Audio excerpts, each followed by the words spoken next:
வேளாங்கண்ணி திருவிழாவின் முன்னேற்பாடுகள் மிக மும்முரமாக நடந்து கொண்டிருக்கின்றன. முதல் முறையாக மாவட்ட ஆட்சியர் அவர்கள் 29ஆம் தேதி அன்னையின் கொடியேற்றம் அன்று விடுமுறை அறிவித்திருக்கிறார்கள். லோக்கல் ஹாலிடே என்று மிகவும் மகிழ்ச்சியாக இருக்கிறது.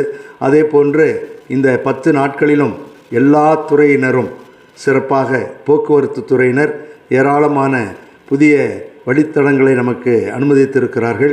அதே போன்று தென்னக ரயில்வேயும் ஏறக்குறைய 15-16 புதிய வண்டிகளை நமக்காக பல ஊர்களிலிருந்தும் பல மாவட்டங்களிலிருந்தும் பல மாநிலங்களிலுமிருந்து தென்னக ரயில்வே நமக்கு ஏற்பாடு செய்திருக்கிறார்கள்.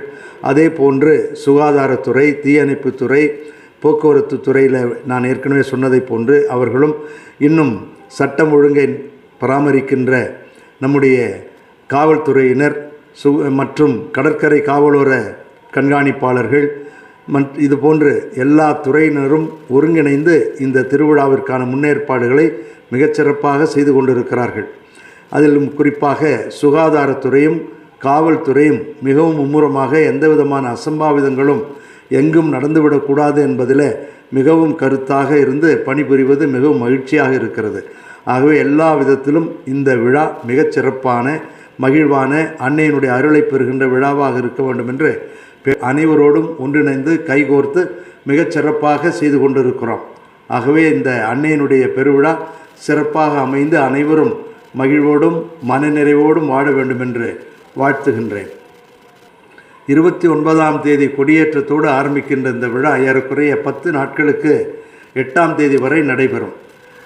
கொடியேற்றத்து அன்று ஏறக்குறைய 3-5 லட்சம் மக்கள் வருவார்கள் என்று எதிர்பார்க்கிறோம்.